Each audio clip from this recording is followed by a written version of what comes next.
So first of all, I am thankful to Prudent Corporate Advisory also, which through which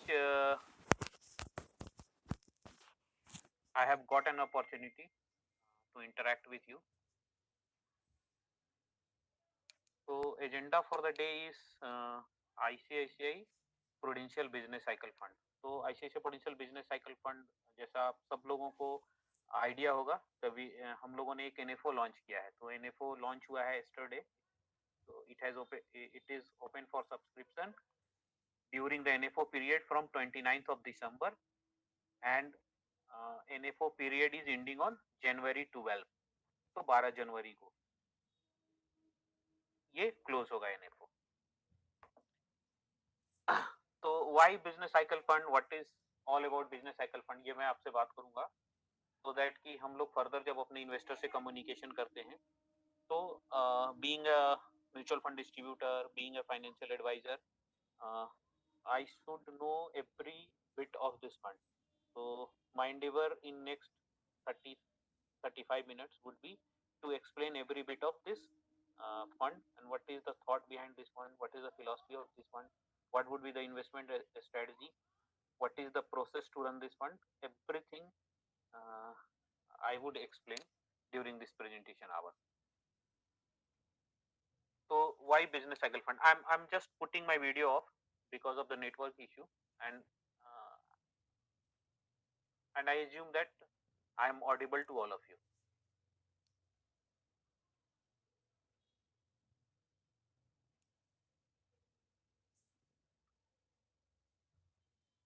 कहते हैं ना कि long term, we all know कि long term में market के अंदर पैसा बनता है, बिकॉज इक्विटी में अगर इन्वेस्टमेंट किया है, ग्रोथ ऑप्शन में पैसा डाला है, तो कंपाउंडिंग इफेक्ट मिलता है. तो कंपाउंडिंग क्या है कि लाइक एक का 2 हुआ, 2 का 4 हुआ, 4 का 8, 8 का 16 एंड 16 का 32.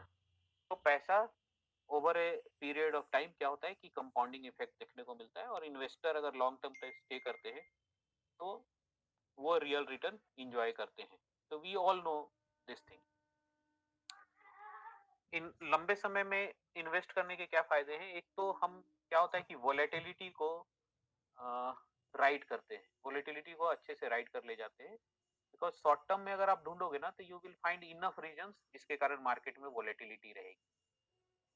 तो वो हमें इग्नोर करना चाहिए लॉन्ग टर्म इन्वेस्टमेंट पर्सपेक्टिव से.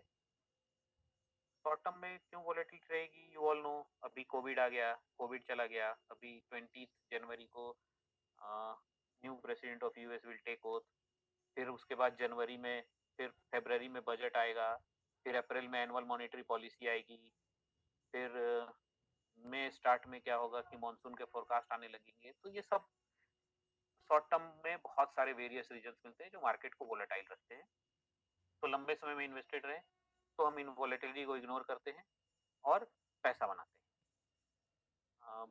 लॉन्ग टर्म में रहने से टैक्स बेनिफिट भी है, हमें बार बार बाइंग सेलिंग एक्सरसाइज नहीं करनी पड़ती, हम मल्टीपल मार्केट साइकिल को राइड कर लेते हैं. तो दैट इज वेरी इंपॉर्टेंट कि हम लॉन्ग टर्म के लिए इन्वेस्टेड रहें, तो हमको ये सारे बेनिफिट्स मिलते हैं. अब लॉन्ग टर्म तक मार्केट में इन्वेस्टेड रहने का एक और बहुत प्राइम रीजन है, बिकॉज क्या होता है ना कि सभी सेक्टर्स एक पर्टिकुलर पीरियड में परफॉर्मेंस नहीं देते हैं. तो सेक्टोरल परफॉर्मेंस का, सेक्टोरल परफॉर्मेंस आप देखोगे कुछ शॉर्ट पीरियड में या मीडियम टू लॉन्ग पीरियड में या डिफरेंट साइकिल्स में चेंज होता रहता है. तो as it is visible on screen, आप देखो कि 2015 में metal was negative by 31%, whereas in 2016 metal was the biggest gainer. The return was plus 37%. CD CD stands for consumer durable. अगर आप देखो तो वो टॉप 6 सेक्टर्स में नेक्स्ट ईयर नहीं था. 2017 वापस consumer durable was on top of the chart. तो आप ये सेक्टर रोटेशन होता रहता है, विनर्स चेंज होते रहते हैं. लंबे समय में रहने से क्या होता है कि हमको एक डिफरेंट सेक्टर्स का एक जो लंबा पीरियड होता है उस पर राइड करने का मौका मिलता है एंड अल्टीमेटली क्या होता है कि हमें अच्छे रिटर्न्स मिलते हैं। बट अगर बैकग्राउंड सेट करूं मैं बिजनेस साइकिल फंड का, तो जस्ट यहाँ पर मैं थोड़ी सी बात बोलना चाहूंगा। अगर मान लो कि एक ऐसा मेरे पास फंड हो जो 2015 में कंज्यूमर ड्यूरेबल पर हेवी वेट हो, 2016 में वो मेटल पर जाकर पोजीशन ले लिया हो, अगेन 2017 में कंज्यूमर ड्यूरेबल में आ गया हो, अगेन उसके बाद आईटी में आ गया हो, तो आप देखो कि इन्वेस्टर के जो इन्वेस्टमेंट एक्सपीरियंस है वो बहुत सुपीरियर होंगे। तो बिजनेस साइकिल फंड का पर्पस ये है ना कि वो आपको हमेशा विनिंग सेक्टर में एक्सपोजर देकर रखेगा। एक टाइम फ्रेम में, उस टाइम फ्रेम में कौन सा सेक्टर विनर बन सकता है, उसमें शायद एलोकेशन का मौका आपको बिजनेस साइकिल फंड दिलाएगा। तो that is the context which I want to set. Rest हम वापस इस पर आएंगे कि how business cycle fund will work. अगर अभी एक क्लासिक डिलेमा है कि मार्केट में पैसा अभी कहाँ डालें। 46,000 समथिंग लेवल है और यहाँ पर बहुत से लोगों को दिखता है क्या कि मार्केट अपने अभी तक के लाइफ टाइम हाई पर चल रहा है, अभी तक के लाइफ टाइम हाई पर चल रहा है, तो हो सकता है करेक्शन आ जाए। दूसरा माइंडसेट ये कहता है कि मार्केट में बहुत सारे पॉजिटिव ट्रिगर्स हैं, निगेटिव ट्रिगर्स कुछ नहीं दिख रहा है, तो हो सकता है मार्केट में आगे और रैली आ जाए।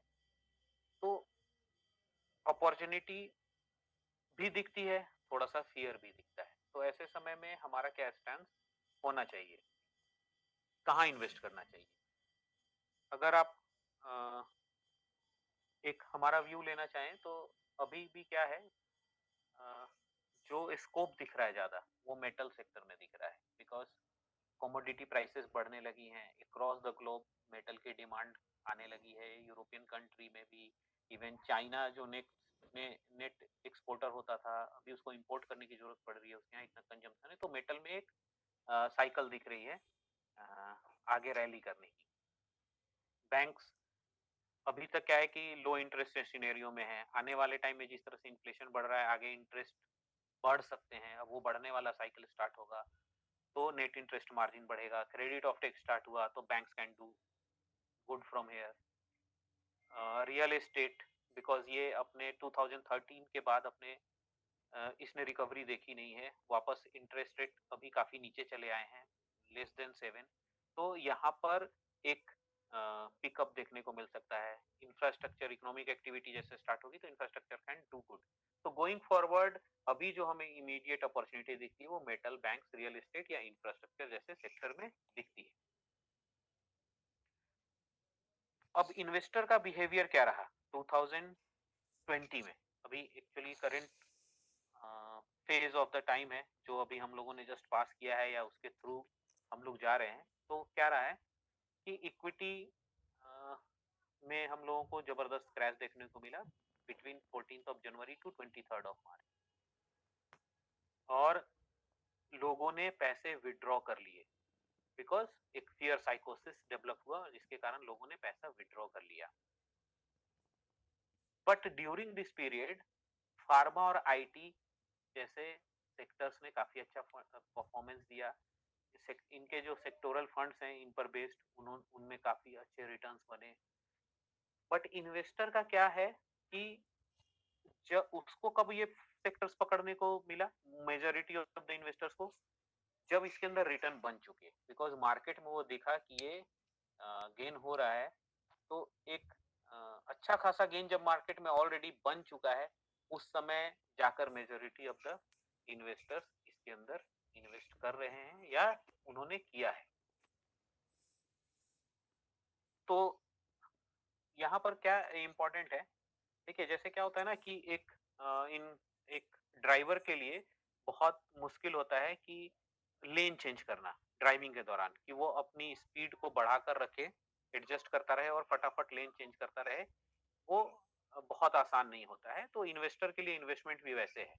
लाइक अभी मान लीजिए आईटी फंड अच्छा कर रहा है या फॉर केस फार्मा फंड अच्छा कर रहा है, तो इसमें इन्वेस्टर चले जाते हैं। तो entry is very easy, but वो लेन कब चेंज करेंगे, कब फार्मा और आईटी में रिटर्न बन चुका है और वो दूसरे सेक्टर की तरफ शिफ्ट होगा, वो एग्जीक्यूट इन्वेस्टर नहीं कर पाते हैं। तो मेरा सजेशन क्या होगा कि ये ना हम लोग इन्वेस्टमेंट एक्सपर्ट्स के थ्रू करें, जहाँ पर कि lane according to the situation change होता रहे मेरे इन्वेस्टमेंट का। तो बिजनेस साइकिल फंड जो होगा it would B one of such fund, जो कि एक समझिए सोफर ड्रिवन कार होगा, जो कि अपना लेन चेंज करता रहेगा as per the situation of the economy. Business cycle समझने के लिए पहले हम लोग समझते हैं कि व्हाट इज बिजनेस साइकिल। देखिए बिजनेस साइकिल चार फेजेस के होते हैं। एक फेज होता है ग्रोथ, ग्रोथ का फेज होता है। ग्रोथ के बाद जब ग्रोथ अपने पीक पर चला जाता है तो वहां से रिसेशन स्टार्ट होता है। रिसेशन धीरे धीरे मार्केट को लेकर, इकोनॉमी को लेकर जाता है बेस लाइन से भी नीचे, तो वो स्लम्प का फेज स्टार्ट होता है। और स्लम्प के बाद फिर बेस लाइन की तरफ वापस अपटिक स्टार्ट होता है, तो that is recovery phase. Recovery phase के बाद फिर ग्रोथ फेज। तो इकोनॉमी हर समय कुछ न कुछ पीरियड में इन चार फेजेस से गुजरती है: growth, slump, recession and recovery. यहाँ पर कुछ एग्जांपल्स हमने कोट किए कि हाउ वुड यू आइडेंटिफाई कि ये कौन सा फेज चल रहा है। तो अगर ग्रोथ फेज होगा तो आप क्या देखोगे ना कि कस्टमर्स के अंदर बहुत कॉन्फिडेंस दिखेगा, फैक्ट्रियां जो है अपनी फुल कैपेसिटी पर काम कर रही होंगी, कुछ बिजनेसमैन या आपके आसपास के लोग देखोगे वो बात करेंगे कि एक्सपेंशन कर रहे हैं, यहाँ एक ब्रांच है तो दूसरा ब्रांच खोल रहे हैं, एक फैक्ट्री है तो उससे काम नहीं चल रहा है तो दूसरी फैक्ट्री वो लीज पर लेने जा रहे हैं या परचेज करने जा रहे हैं, या इस शहर में काम कर रहे हैं दूसरे शहर में जा रहे हैं। हम जैसे नौकरी पेशा लोगों को बहुत सारे जॉब ऑफर्स आने लगते हैं, तो वो ग्रोथ का फेज होता है।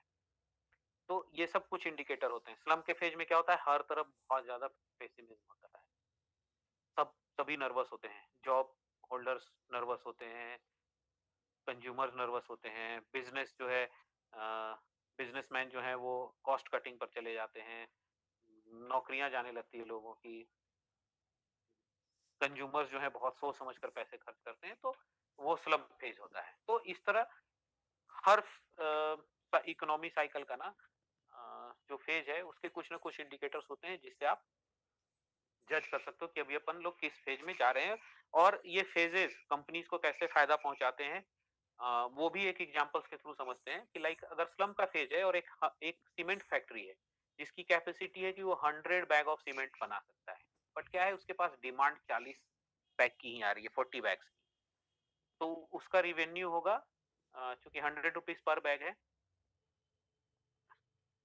रिवेन्यू डेली का होगा 40 इंटू 1000, 4000। फिक्स्ड कॉस्ट अगर 1000 है तो उसकी प्रॉफिट 3000 है, उसकी प्रॉफिट श्रिंक कर जाएगी। वही ग्रोथ फेज में अगर 100 की कैपेसिटी है, 90 का एक्चुअल डिमांड है, तो उसका नेट प्रॉफिट 8000 हो जाएगा। तो सेम कैपेसिटी पर डिफरेंट फेजेस में देखो कि आप कंपनी की प्रॉफिटेबिलिटी चेंज हो जाती है। रिकवरी फेज में क्या होगा कि जीडीपी ग्रोथ अच्छा दिखेगा, इन्फ्लेशन बढ़ता हुआ दिखेगा, इंटरेस्ट रेट बढ़ते हुए दिखेंगे। तो ऐसे टाइम पर क्या होगा, अ, देखोगे कि बैंक्स अच्छा करते हैं।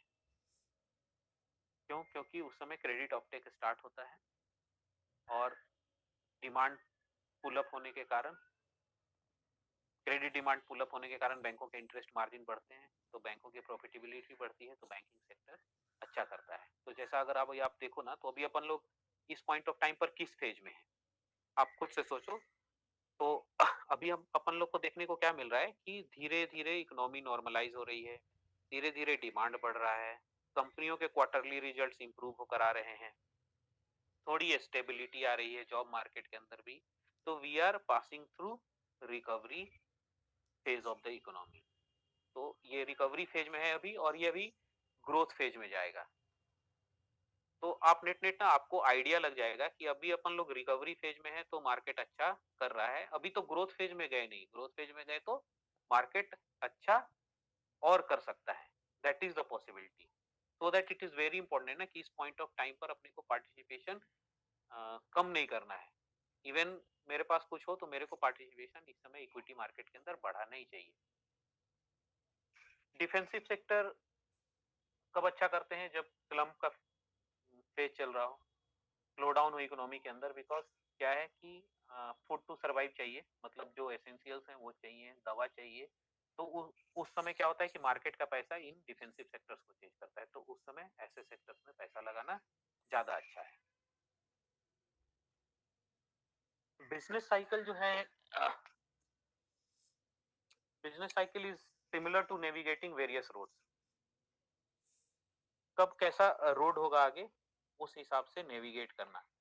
तो यहाँ एग्जांपल से समझते हैं कि अगर मान लीजिए आप एक्सप्रेसवे पर ड्राइव कर रहे हो, तो आप 80 टू 100 के स्पीड से चलोगे। इकोनॉमी से उसको कंपेयर करें, इट मींस एक्सप्रेसवे पर चलना इज लाइक इकोनॉमी अपने फुल स्विंग में चल रही है, मैक्रो नंबर्स अच्छे हैं, लो इंटरेस्ट रेट सिनेरियो है, अच्छा डिमांड है। तो इस पॉइंट ऑफ टाइम पर banks, infra, real estate and capital goods अच्छा करते हैं। अपन लोग इकोनॉमी मॉडरेट जोन में हो, तो उस समय energy, metal and technology sector अच्छा करेंगे। रिसेशनरी जोन में हो तो क्या होगा, टेक्नोलॉजी अच्छा करेगा। टेक्नोलॉजी अच्छा इसलिए करेगा बिकॉज डोमेस्टिक साइक्लिकल वीक होंगे, तो उस समय अपना वी रूपी जो होगा वो वीक होगा, इट मीन्स डॉलर स्ट्रांग होगा, तो एक्सपोर्ट ओरिएंटेड सेक्टर अच्छा करेंगे, तो इस कारण भी टेक्नोलॉजी अच्छा करेगा, इस कारण भी फार्मा अच्छा करेगा। प्लस फार्मा एसेंशियल्स इसलिए वो अच्छा करेगा, पावर टेलीकॉम जैसे एसेंशियल सेक्टर्स जो हैं वो अच्छा परफॉर्मेंस देते हैं। तो बिजनेस साइकिल पर बेस्ड इन्वेस्टमेंट और इन्वेस्टमेंट से डिफरेंट क्यों है? बहुत से लोग बोलते हैं ना कि ये बस it is just one other fund, सभी फंड इसी फिलॉसफी पर काम करते हैं। तो just I want to make sure ना कि ये फंड यूनिक है। अभी तक जो हमारे बास्केट में फंड्स हैं वो इनसे अलग प्रोपोजिशन है। तो जिसके पास भी इन्वेस्टमेंट्स है अभी तक करंट मार्केट के अंदर डिफरेंट इक्विटी फंड्स में, उसके लिए भी अपॉर्चुनिटी है कि वो इस फंड को ऐड करे, because it would be unique, तो it would add to the diversification और इन्वेस्टर के रिटर्न एक्सपीरियंस को इनहेंस करेगा, इन्वेस्टमेंट एक्सपीरियंस को इनहेंस करेगा। देखिए ड्राइविंग से फिर समझते हैं इसको कि ड्राइविंग में अपन लोग क्या करते हैं, सामने विंडशील्ड पर फोकस करते हैं, सामने का जो कांच होता है ज्यादा समय हमारा उस पर जाता है, और टाइम टू टाइम अपन लोग रियर विंडो में देख लेते हैं कि पीछे से कोई गाड़ी तो नहीं आ रही है, साइड से कोई गाड़ी नहीं आ रही है, जो हमें डैमेज एक्सीडेंट वगैरह ना हो सके। तो सामने से भी बट पीछे से भी क्या आ रहा है उसका भी ध्यान रखते हैं। तो अभी जो मेजोरिटी ऑफ द स्कीम्स हैं इंडस्ट्री के अंदर, वो ना हिस्टोरिकल डेटा पर ज्यादा रिलाई करते हैं, मतलब उनका रियर व्यू मिरर पर ज्यादा फोकस रहता है। Like long term average P क्या है, हिस्टोरिकल रिटर्न्स क्या है, डिविडेंड यील्ड कैसा है, इस कैटेगरी में पैसे का फ्लो क्या है, उसके बेसिस पर मैनेज होते हैं। और जो आगे अ, होने वाला है, पोटेंशियल्स क्या है फ्यूचर में, उस पर थोड़ा कम वेट रखते हैं। तो बिजनेस साइकिल फंड इस मामले में भी यूनिक होगा, बिकॉज जो फ्यूचर पोटेंशियल्स से रिलेटेड डेटा है ये इन पर ज्यादा फोकस करेगा। कंपनी का ऑर्डर बुक कैसा है, आगे इकोनॉमी कैसा करने वाली है, क्या पोटेंशियल दिखता है, आगे क्या पॉलिसीज आ सकती हैं इसके फेवर में। तो ये वे फॉरवर्ड जो हो सकता है फ्यूचर लुकिंग डेटा पर ज्यादा रिलाई करेगा। तो इन दैट सेंस ऑल्सो ये फंड एक यूनिक प्रोपोजिशन होगा हर इन्वेस्टर के पोर्टफोलियो में। देखिए मैं ये ना एक गाइडिंग कार्ड है, इस स्लाइड को आप समझो कि ये एक गाइडिंग मैप है, जिसमें हम लोगों ने कलर कोडिंग के थ्रू ये दिखाया है कि इकोनॉमी के किस फेज में कौन से सेक्टर्स परफॉर्मेंस लाकर देते हैं। तो क्लियर दिखता है कि अगर इकोनॉमी रिकवरी फेज से जा रहा हो तो financial, consumer discretionary, real estate, metals and mining अच्छा करते हैं, energy and utilities do okay. Whereas जब ग्रोथ फेज होगा तो financials, consumer discretionary, energy and metals अच्छा करेंगे। रिसेशन में technology, consumer staple, pharmaceuticals will do good. Sum में technology, consumer staple and pharmaceuticals will do good. तो अभी जैसा हम लोगों ने डिस्कस करा कि we are into the recovery phase of the economy, तो नेट नेट आप आइडिया लगा सकते हो कि अगर ये फंड अभी कंस्टिट्यूट किया जाए तो किन सेक्टर्स में एलोकेशन लेगा, और आप खुद से भी आपको बहुत सारा आइडिया होगा कि इन सेक्टर्स को लेकर आउटलुक क्या है। तो आपको समझ में आएगा कि जो बिजनेस साइकिल का पोर्टफोलियो होने वाला है वो विनिंग प्रोपोजिशन का होने वाला है। देखिए, बिजनेस साइकिल फंड पर मेरा क्या कहना है ना कि it would emerge as a all season equity fund, कहते हैं ऑल मार्केट साइकिल प्रोडक्ट। तो ऑल मार्केट साइकिल प्रोडक्ट तो है बिकॉज ये बिजनेस साइकिल फंड है। दूसरे टर्म में कहें तो it would be a all season equity fund. क्यों? क्योंकि मार्केट का ब्रॉडर मार्केट कहीं भी लीड कर रहा हो, हमेशा कुछ सेक्टर्स ऐसे होंगे जो ब्रॉडर मार्केट से अच्छा कर रहे होंगे, कुछ सेक्टर्स ऐसे होंगे जो ब्रॉडर मार्केट से बुरा कर रहे हैं। इस फंड का एंडेवर ये होगा कि हमेशा उन सेक्टर्स में एक्सपोजर लेकर रखे जो कि ब्रॉडर मार्केट से अच्छा कर रहे हैं। रिसेंट टाइम से रिलेट करें बिकॉज इमीडिएटली आदमी रिलेट कर पाता है अगर हाल फिलहाल में हुई घटना का हम लोग रेफरेंस लेते हैं तो आपने देखा कि करेंट ईयर 2020, ठीक है, निफ्टी 50 ने 8.8% का रिटर्न दिया है, whereas Nifty pharma, Nifty IT ने रिस्पेक्टिवली 53.5 एंड 41.9% का रिटर्न दिया है। तो आप देखो कि ये 6 सेक्टर्स जो हैं, auto, metal, commodities and infra, ने ब्रॉडर मार्केट से अच्छा करा, वेयर एज ये 5 सेक्टर्स ने ब्रॉडर मार्केट से बुरा किया। तो बिजनेस साइकिल फंड का एंडेवर ये होगा कि ये इन सेक्टर्स में एलोकेशन रखे जैसा इसको सिग्नल मिलेगा इकोनॉमी में फेजेस चेंज होने का या किस फेज से इकोनॉमी रन थ्रू कर रही है। तो अगर हम लोग थोड़ा डीप डाउन जाएं 2020 में, अगर अपन लोग 4 फेजेस में बांटे तो फेज 1 था 1 जनवरी 20 से 23 मार्च 20।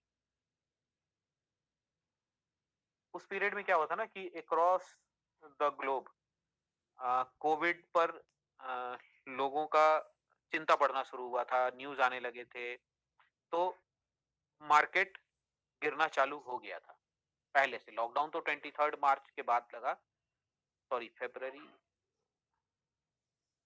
लॉकडाउन वाज 23 या 24 मार्च से लगा था, तब तक मार्केट मैक्सिमम गिर चुका था। तो उस पीरियड में देखो pharma and FMCG was winner. Second phase था जब स्ट्रिक्ट लॉकडाउन लगाया गया 21 मार्च से 31 अप्रैल 20 तक। तो उस समय फार्मा एंड एनर्जी ने ब्रॉडर मार्केट से अच्छा करा। फेज 3 अगर देखें अपन तो 1 मई टू 31 अगस्त वर्क फ्रॉम होम थीम चल गया। धीरे धीरे एक इकोसिस्टम डेवलप होने लगा कि इस कोरोना काल में कैसे अपन लोग काम करेंगे। चाइना में रिकवरी दिखने लगी, तो मेटल, आईटी एंड ऑटो ने जबरदस्त परफॉर्मेंस दिया। फोर्थ फेज है 1 सितंबर टू 4 दिसंबर, वैक्सीन पर न्यूज आने लगी, पॉजिटिव न्यूज आने लगी, एक ऑप्टिमिज्म मार्केट में क्रिएट हुआ। तो अगेन मेटल, रियलिटी और बैंक ने इस पीरियड के बाद जबरदस्त आउट परफॉर्मेंस दिया है।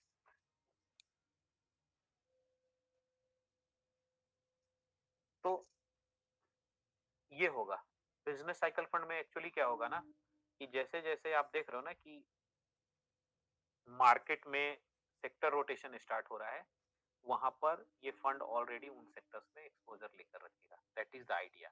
अब ये कैसे एग्जीक्यूट होगा that again I will discuss. तो अगेन हम लोगों ने दिखाया है कि फेज 1 में market was down by 37.5%, but Nifty pharma ने डाउनसाइड प्रोटेक्शन दिया, एफएमसीजी ने डाउनसाइड प्रोटेक्शन दिया, आईटी ने डाउनसाइड प्रोटेक्शन दिया। फेज 2 में मार्केट ने अच्छा रिटर्न दिया, बट एक तो डाउनसाइड प्रोटेक्शन फार्मा ने जबरदस्त दिया और अपसाइड पार्टिसिपेशन भी बहुत अच्छा दिया। तो नेट नेट आप देखोगे ब्रॉडर मार्केट में काफी अच्छे रिटर्न्स बने। तो हर फेजेस में मार्केट से अच्छा रिटर्न देने वाले सेक्टर्स भी रहे हैं। अब एक मतलब मैं बात करता हूं जिसे आप खुद रिलेट कर लोगे। जैसे क्या होता है ना कि कुछ ना कुछ सेक्टर फंड हमेशा फैशन में होता है। अभी क्या था कि फार्मा का नाम लोग ले रहे थे कि pharma fund was in fashion और इज इन फैशन। फिर आईटी आया, अब कमोडिटी आया। तो ये हमेशा जो टैक्टिकल कॉल्स आते रहते हैं मार्केट के, वो चेंज होते रहते हैं। एक आम इन्वेस्टर के लिए ये टैक्टिकल कॉल लेना तो आसान है, बट एग्जिट इज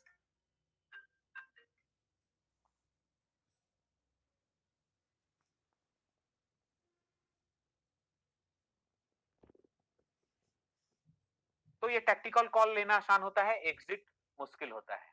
दूसरा क्या है, आप आप फार्मा में लो, फिर आईटी में जाओ, आईटी से कर भी लो, अगर आप एग्जीक्यूट कर भी लो इतनी एफिशिएंटली, तो आपके लिए ये बहुत कम्बरसम प्रोसेस है।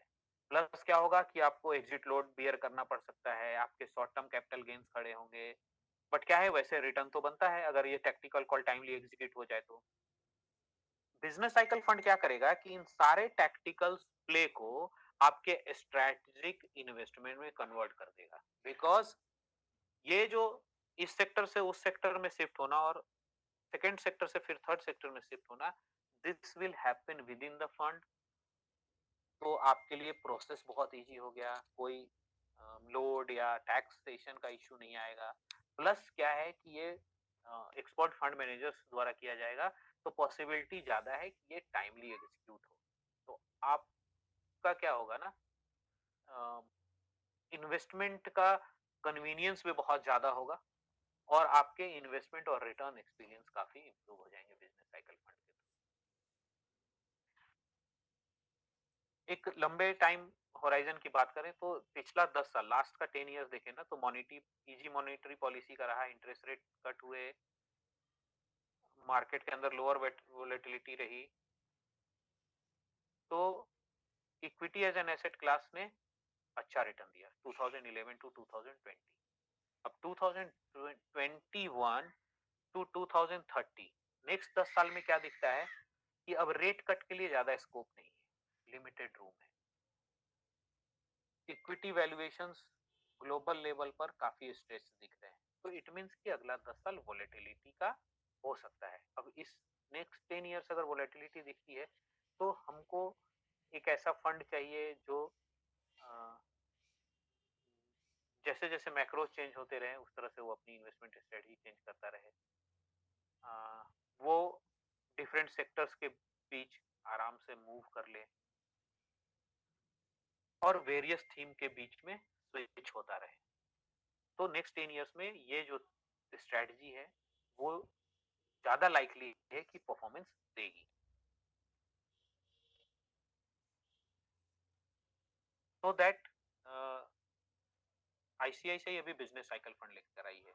आईसीआईसीआई ने हमेशा एनएफओ उस टाइम पर लॉन्च किया है, बिकॉज इस कंपनी में मेरे को 14-15 साल हो गए हैं और मैंने देखा है कि हमेशा एनएफओ उस टाइम पर लेकर आती है जब अपॉर्चुनिटी खड़ी होती है मार्केट में, उस फंड के लिए काफी कंड्यूसिव इन्वायरमेंट होता है। तो बिजनेस साइकिल फंड भी अपन लोग इसलिए इसलिए लेकर आए हैं बिकॉज अभी एक बहुत ही कंड्यूसिव इन्वायरमेंट है इस तरह के फंड की और काफी रिक्वायरमेंट भी है। तो ये जो मेरा बिजनेस साइकिल फंड होगा ये प्योर टॉप डाउन अप्रोच का इन्वेस्टमेंट स्ट्रेटजी को फॉलो करेगा, मतलब मैक्रो के ऊपर कॉल लेंगे। ठीक है, मोस्टली फंड्स जो है इंडस्ट्री के अंदर या तो बॉटम अप है या mix of top down and bottom up है। This fund would be a top down approach of investing. तो इस तरह से यूनिक होगा, कोई मार्केट कैप बायस नहीं होगा, it's a market cap agnostic fund. तो एक क्रॉस मार्केट कैपिटलाइजेशन जहां अपॉर्चुनिटी देखेगी वहां इन्वेस्ट कर सकता है, वेरियस थीम्स में इन्वेस्ट कर सकता है, वेरियस सेक्टर्स में इन्वेस्ट कर सकता है। इस फंड में अभी हमारे जो एंडेवर ये होगा कि हम मैक्सिमम 5 सेक्टर में एक्सपोजर लें और मिनिमम 2 सेक्टर में एक्सपोजर लें। तो it would be a 2 to 5 sector fund और ये उन सेक्टर्स में इन्वेस्टेड होगा जो कि जिनके अंदर पोटेंशियल है ब्रॉडर मार्केट से अच्छा करने की। देखिए मैं थोड़ा सा ना प्रोसेस की बात करूं तो अगर इस फंड में हम आईसीआईसीआई में क्या है ना कि आपको इन्वेस्टमेंट का जो प्रोसेस है वो बहुत रोबस्ट है। हम लोग प्रोसेसेस पर बहुत ज्यादा कंसंट्रेट करते हैं and we are very process oriented organization. तो if we are coming up with business cycle fund तो हम उसके अंदर क्या प्रोसेस फॉलो करने जा रहे हैं, हम ग्लोबल और डोमेस्टिक मैक्रो इंडिकेटर्स को मॉनिटर करेंगे। ठीक है, मैक्रो इंडिकेटर्स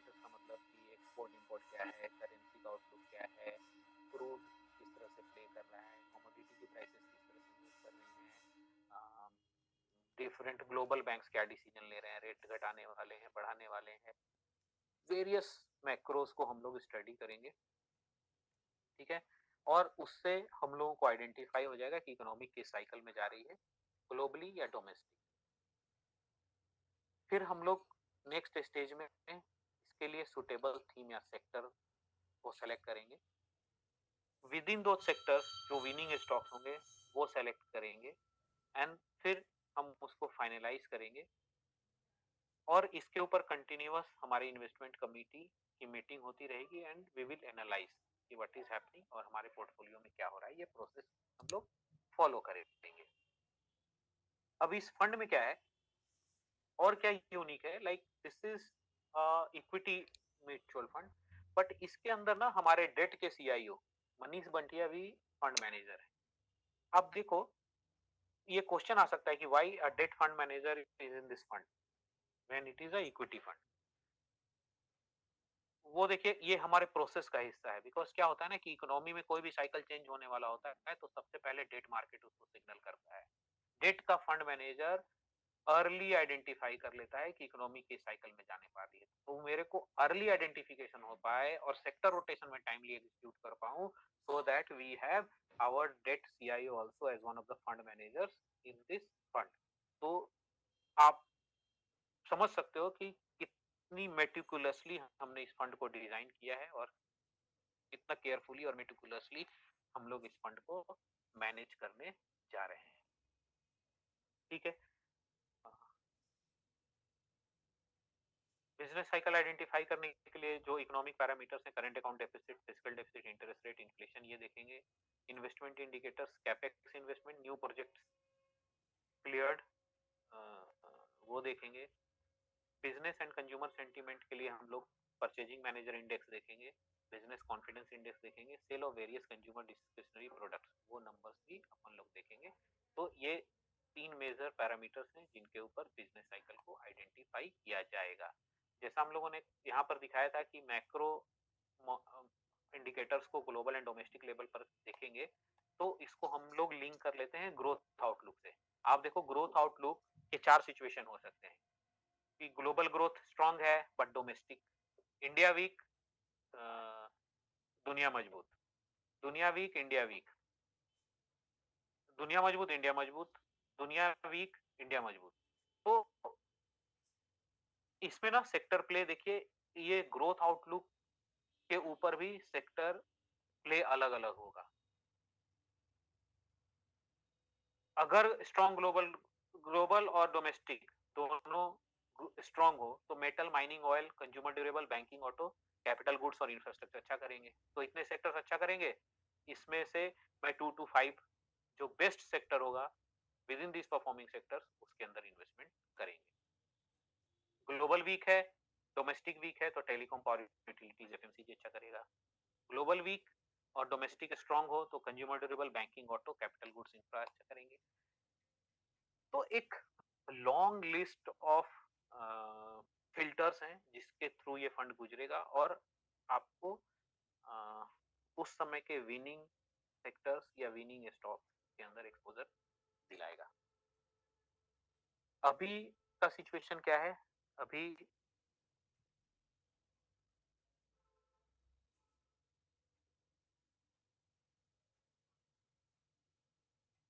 देखिए, अभी का बिजनेस साइकिल क्या है कि global growth neutral, strong domestic growth, this is the current business cycle. तो इस समय कौन सा सेक्टर अच्छा करेंगे? तो metal, capital goods, banking, infrastructure and auto, ये 5 सेक्टर्स अच्छा करेंगे।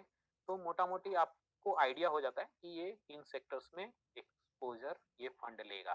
तो अगर वापस मैं इस स्लाइड पर जाऊं ना, यहाँ ये दिस इज रिकवरी फेज से अपन लोग गुजर रहे हैं।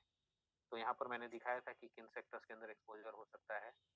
ग्रोथ आउटलुक के हिसाब से अगर देखें तो दिस इज ये सेक्टर्स निकल कर आ रहे हैं। तो आप देखो, कहीं ना कहीं कन्वर्ज कर जा रहा है common sectors he. So this is the benefit of having robust process in fund management. तो ये बिजनेस साइकिल के अंदर आपको देखने को मिलेगा। तो अगर मैं समराइज करूँ ना तो बिजनेस साइकिल फंड जो है ये एक ऑल सीजन इक्विटी फंड होगा और आपको अ, आपके इन्वेस्टर्स को एक हमेशा विनिंग प्रोपोजिशन देगा पोर्टफोलियो के अंदर, डाइवर्सिफिकेशन ऐड करेगा और एक पॉजिटिव इन्वेस्टमेंट एक्सपीरियंस देगा आपके इन्वेस्टर्स।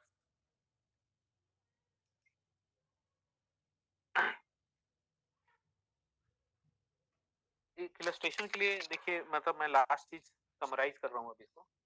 क्या होता है ना कि आप एक आपका इन्वेस्टर है, वो ट्रेडिशनल एवेन्यूज में पैसा लगाता है तो उसको सिंपल सा ग्रोथ दिखता है स्ट्रेट लाइन में कि हाँ मेरा पैसा ऐसे बढ़ा। अब मैं उसको बोलता हूँ कि आप म्यूचुअल फंड में पैसा डालो तो आपको ट्रेडिशनल इन्वेस्टमेंट से बेहतर रिटर्न मिलेगा। तो इन्वेस्टर सुनता है तो वो ये वाली लाइन बनाता है, ग्रीन डॉटेड लाइन। उसको लगता है अच्छा है, यहाँ से अच्छा मिलेगा, तो वो बिल्कुल एक स्ट्रेट लाइन खींचता है। अब यहाँ पर क्या होता है, रिटर्न तो उतना देगा इक्विटी, बट वो ग्रीन स्ट्रेट लाइन नहीं होगी, ये लाइन होगी बिल्कुल इस तरह से देगी, ऊपर नीचे होगी। अब यही ऊपर नीचे ना इन्वेस्टर बर्दाश्त नहीं कर पाता है और क्या करता है कि एग्जिट कर जाता है बॉटम पर और टॉप पर आकर एक्स्ट्रा पैसा आपको देने का प्लान करता है। और मोस्टली एग्जिट कर जाते हैं तब जब वो बेस लाइन पर रहता है। तो net net investor long term रहते नहीं, इसलिए उनको रिटर्न दिखता नहीं। तो लॉन्ग टर्म बने रहना जरूरी है। यहाँ पर बिजनेस साइकिल का क्या फायदा हो सकता है कि वोलेटिलिटी तो रहेगी, कॉस्ट इक्विटी फंड है तो वोलेटिलिटी तो रहेगी, बट कंट्रोल्ड वोलेटिलिटी के साथ आपको अच्छी अपसाइड पार्टिसिपेशन देखने को मिलेगी। तो this red line is just to explain कि इन्वेस्टर का experience in comparison to other equity scheme कैसा हो सकता है। तो ये रेड लाइन से पता चलता है। तो क्या है ना कि अगर ये लाइन रेड वाली हो ना तो इन्वेस्टर के इन्वेस्टमेंट में बने रहने की संभावना ज्यादा है। बने रह गया तो वो उसको फायदा होगा, वो बना रह गया, उसका इन्वेस्टमेंट ग्रो कर गया तो आपको भी फायदा होगा। That is very important. और बिजनेस साइकिल फंड का कंसेप्ट इंडिया के अंदर इवॉल्व हो रहा है, तो this will go a long way. तो इसमें पार्टिसिपेशन कर कर इस ग्रोथ स्टोरी का फायदा आप लोग जरूर उठाइए। और हम लोगों के जो सेक्टोरल कॉल्स रहे हैं या हम लोगों ने मैक्रो बेस्ड इन्वेस्टमेंट एडवाइस जो भी किया है उसका एक लॉन्ग हिस्ट्री है। उस समय के ऑफिशियल नोट्स भी आप मेरे से ले सकते हो जब हम लोगों ने रिलीज किया था, और आप देखो कि वो सही बैठे हैं। हमने 2012-13 में ग्लोबल फंड्स पर कॉल दिया था और हमने US blue chip fund launch किया था। 13-14 में हम लोगों ने infra banking small and mid cap में रिकमेंडेशन दिया था। हम लोगों ने स्मॉल कैप की पीएमएस भी लॉन्च की थी उस पीरियड में। 2017 में हमने टेक्नोलॉजी का कॉल दिया था। 2018 में हमने गोल्ड का कॉल दिया था। 2020 में हमने एग्रेसिव जीसेक में इन्वेस्टमेंट का कॉल दिया था। तो हमारे पास एक हिस्ट्री है कि हमने कब क्या रिकमेंड करा और किस तरह से वो मार्केट में प्ले किया। तो ICICI as a fund house, उसको बिजनेस साइकिल इन्वेस्टमेंट का एक्सपीरियंस भी है। उस एक्सपीरियंस के साथ साथ हम लोगों ने एक रोबस्ट सिस्टम और प्रोसेस जोड़ दिया है जो कि अल्टीमेटली आपको और आपके इन्वेस्टर्स को बेनिफिट देने वाला है। तो जस्ट टू समराइज, ये ICICI prudential business cycle fund would be a pure top down approach based fund. It would be a macro based fund. ये वैल्यू कॉन्ट्रा स्पेशल सिचुएशन नहीं होगा, तो आप किसी और फंड से रिलेट मत करना, ठीक है। Opportunistic and nimble in terms of sector allocation, opportunity के हिसाब से सेक्टर एलोकेशन कर लेगा, फास्ट कर लेगा। मार्केट कैप का बायस नहीं है। हैसल फ्री अप्रोच, मतलब इन्वेस्टर को वो नहीं देखना है कि हम इस सेक्टोरल फंड से उस सेक्टोरल फंड में चले जाएं। वो पूरा इस फंड के अंदर एग्जीक्यूट होता रहेगा। और लॉन्ग टर्म अप्रोच के साथ इन्वेस्टमेंट करें। 3 to 5 years का टाइम होराइजन लें। इन्वेस्टर का लॉन्ग टर्म अप्रोच अपने आप बन जाएगा, because through out the phases of the economy जब उसके इन्वेस्टमेंट एक्सपीरियंस अच्छे दिखेंगे तो वो बना रहेगा और अल्टीमेटली वो पैसा बनाएगा और इन्वेस्टर अपना पैसा बनाएगा, तो आप भी फायदे में रहोगे। तो that is all about business cycle fund. और अगर आप लोगों के कुछ क्वेश्चंस हो ना तो आप लोग चैट बॉक्स में डाल सकते हो।